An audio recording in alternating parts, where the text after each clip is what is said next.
네, 오늘 엔비디아 실적 발표 날이죠. 네, 좋습니다. 엔비디아 실적 발표 굉장히 좋은 흐름을 보이고 있고요. 오늘도 뭐 정규장에서 사흘간의 상승이었는데 오늘 지금 시간 외에서도 상승이고 데이터 센터 매출도 중요하다라고 말씀드렸는데 예상치를 상회했습니다. 마진율도 예상 74.7%보다 상회, 1분기 매출 전망 가이던스 이 부분도 중요한데 그 부분도 상회, 1분기 마진율 전망도 예상을 상회했습니다. 예, 엔비디아 뭐 오늘 좋다, 이것보다 뭐 좋을 수 없다라고 지금 얘기들 하시는데 뭐 동의하시나요? 예. 일단은 미국 본장에서도 한 1% 중반 상승을 했고 지금 실적 발표하고 나서도 한 3% 후반까지 급등을 보여주고 있다는 자체는 실적이 썩 괜찮았다 이렇게 평가가 나오는 것 같고요. 특히나 그 데이터 센터 매출이 한 600억 달러 정도를 예상을 했었는데 네. 이거보다 더 조금 더 상회를 한 모습들이 최근에 이제 데이터 센터의 어떤 그로스에 대한 부분들이 좀 고민이 있었는데 엔비디아가 그거를 좀 불식시켜 주지 않았나. 그리고 가이던스가 한 1분기 730억 달러 정도 수준으로 예상을 했었거든요, 시장에서는. 당연히 넘을 줄은 알았는데 그거보다 훨씬 좀 좋게 내놨습니다. 거의 한 760억에서 790억, 거의 800억 가까이 가이던스도. 1분기 가이던스를 이제 얘기해 주면서 지금 한 3% 후반 엔비디아가 미국은 지금 빅테크가 사실은 굉장히 부진하다가 최근에 좀 올라오고 있지 않습니까? 그래서 기본적으로는 빅테크가 다시 살아나는 어떤 뭐 시발점이라고 봐야 되는 그런 어떤 실적이었다 평가할 수 있겠습니다. 예. 엔비디아 실적이 이렇게 나왔으니 삼성전자도 오늘 더 가나요? SK하이닉스도 더 가나요? 라는 질문 드려야 되겠습니다. 자, 지표 보겠습니다. 한국 지표 오늘도 상승세 두드러집니다. 야간 선물도 플러스고요. 뭐 요새는 이제 코로 ETF가 워낙 뭐 9%, 10% 두 자릿수의 상승은 뭐 매일같이 이뤄지고 있고요. EWI ETF도 3%의 상승입니다. 자, 오늘 뉴욕 증시 상승이었으니 코스피 더 기대해도 될까요? 아니, 속도가 참 빨라요. 예. 아, 네. 주봉을 보면 이거는 뭐 대단하거든요. 이런 게 뭐 테마주 같이 마치 뭐 기술적 차트 분석이 의미가 없을 것 같이 코스피가 오르는데 오늘 미국장 마감과 더불어서 한국장 어떻게 전망할 수 있을까요? 일단 뭐 미국장이 또 사실 최근에는 뭐 미국장이 하락해도 올랐던 게 한국장이었고 그러니까요. 미국장이 오르면 뭐 더 오르었던 게 한국의 어떤 시장 상황이었는데 간밤에 또 뉴스들이라든지 그리고 그 엔비디아의 실적 발표는 우리나라에 뭐 긍정적인 모멘텀 당연히 제공할 것이라고 보고 있고요. 6,000P를 돌파를 했습니다. 그럼 어디까지 갈 건지에 대한 고민들도 있는 상황이지만 어제 같은 경우에는 반도체뿐만이 아니라 2차 전지 그다음에 뭐 자동차 그리고 이제 증권업 뭐 할 것 없이 고루고루 대형주의 전체적인 상승이라고 하기에는 그렇지만 이제 급등이 나타났었지 않습니까? 자동차도 뭐 거의 10% 이상의 급등이 나타났었는데 뭐 과할 수도 있긴 하겠지만 최근에 이제 개인 투자자분들이 이제 종목을 사는 게 아니라 ETF 바스켓을 사다 보니까 네. 이 바스켓 사다 보면 이렇게 삼성전자, SK하이닉스 사다 보면 옆에 이제 같이 올라가는 어떤 수익률이 있겠지 않습니까? 그런 현상이라고 봐줄 수 있는 것 같고요.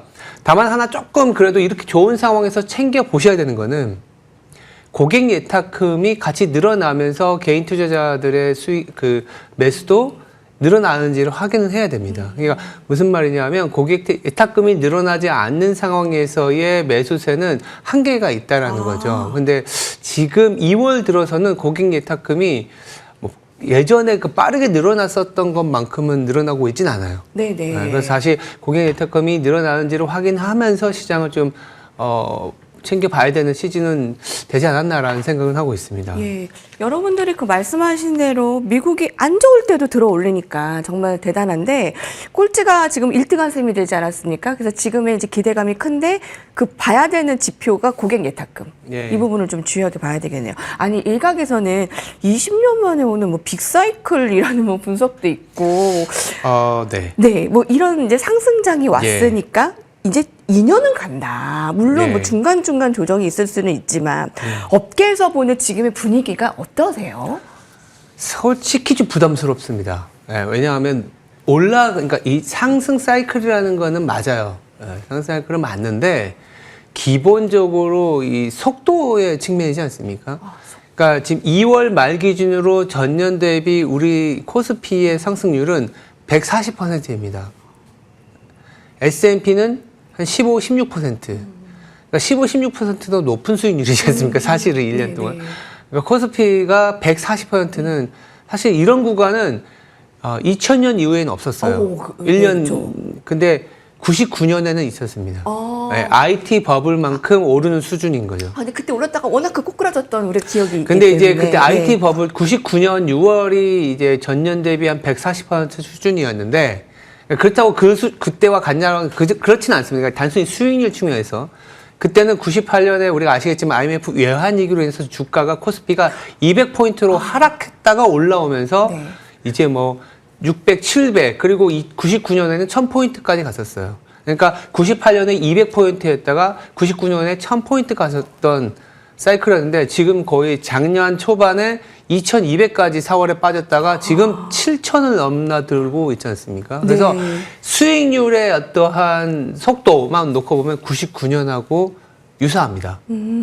그래서 이제 버블이냐 이게 아니라 그래서 그때하고 지금이 다른 점은 분명히 있습니다. 네네. 예, 현금 흐름의 투자라든지 빅테크 실적이 나오고 있고 삼성전자, SK하이닉스 당연히 실적이 나오고 있고 당시에는 통신주들이 상당히 소위 말하는 과도한 밸류에이션이라든지 이런 부분들이 있었는데 근데 수익률만 놓고 보면 그렇다라는 측면인데 뭐 좋은 소식과 나쁜 소식은 좋은 소식은 그 이후에도 한 15%에서 20%는 더 단기에 네. 상승을 했었던 측면은 있습니다. 네. 근데 그 이후에 약간 주가가 지지부진했던 측면도 같이 봐야 되는 네. 거 아니냐라는 측면에서 말씀드렸습니다. 그렇군요. 아니 코스피가 그 5년의 답답했던 상승률을 이렇게 한 번에 뛰어넘으니까 궁금한 사항들이 참 많습니다. 일단 IT 버블, 그다음에 그 브릭스 버블 더 먼저는 86년, 89년 뭐 거기까지 이렇게 분석이 되더라고요. 예, 맞습니다. 자, 다음은요. 오늘 그 트럼프의 이제 국정 연설 네. 중에서 관전 포인트 볼까 하는데 1시간 반 동안 이뤄졌는데 뭐 추후 계획보다는 본인의 중요한 일 많이 한 건 얘기해서 좀 아쉬운 점도 있다라고 하지만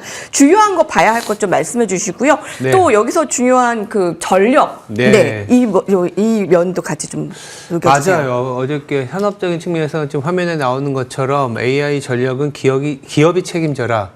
이 말은 뭐냐면 최근에 물가가 생각보다 잘 안 떨어지고 있어요. 그러니까 주 초반에 나왔던 12월 PCE도 예상보다 굉장히 높았는데 그 안을 들여다보면 여러 가지가 있지만 이 전력이라든지 특히 우리나라한테는 껄끄러운 게 칩플레이션. 트럼프 대통령 입장에서는 칩플레이션이 조금은 껄끄러울 겁니다. 왜냐하면 우리가 이제 코스트적인 측면을 바라봤을 때는 데이터 센터도 지어야 되는데 그러려면 구리 가격이라든지 전력, 메모리 가격이 높은 상황이기 때문에 데이터 센터를 짓기에 만만치가 않지 않습니까? 그래서 지금 미국이 황금기에 진입을 했다 선포를 했지 않습니까? 예. 그런 상황에서 황금기에 진입을 했으면 성장이 계속 나와야 되고 성장이 나오려면 연준이 금리를 내려줘야 된다는 생각을 갖고 있는 게 트럼프입니다. 트럼프 입장에서는 연준이 금리를 내리기 위해서는 뭘 해야 될까요? 물가가 통제돼야겠죠. 그래서 지금 이번 주에 아마 이란과의 제네바에서의 핵 협상에 대한 딜도 그런 측면에서 지금 유가를 조금 더 하방의 압력을 가져가기 위한 액션이라고 보고 있고 또 하나 그렇다면 자 지금 물가가 높은 게 어디야라고 했을 때 메모리 가격이 너무 비쌉니다라는 얘기가 당연히 나올 수 있습니다. 네. 지금 엔비디아 실적이 발표됐지만 올해 엔비디아 실적보다 삼성전자와 SK하이닉스 실적을 합친 게 더 높아요. 미국 입장에선 삼성전자와 SK하이닉스 실적이 높은 게 걔네들한테는 피해인 거죠. 네. 지금 그 부분이 저는 약간 껄끄러운 상황입니다. 왜? 트럼프의 공격 대상이 될 수 있기 때문에. 자, 어제 그 전력 설비주 초강세였기 때문에 일단 이 부분을 한번 예측을 해봤고요. 그리고 말씀해 주신 대로 지금은 뭐 반도체만 처음에 올랐다가 그 부분뿐 아니라 뭐 증권, 금융, 그리고 이제 주주환원이라는 또 우리의 또 강세, 이런 점을 봤을 때 3월 주식 전략을 좀 세워주신다면 어떠세요?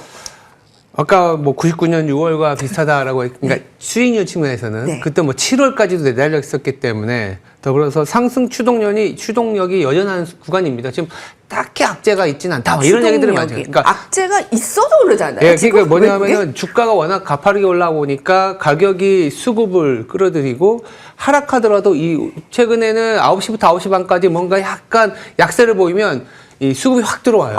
예.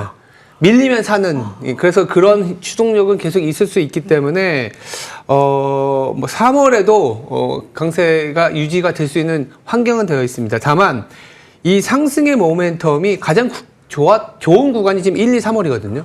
그러면 4, 5, 6월에는 사실 아까 치플레이션 때문에 트럼프의 어떤 돌발적인 행동이 나올 수도 있는 상황도 감안을 해보셔야 되는 거죠.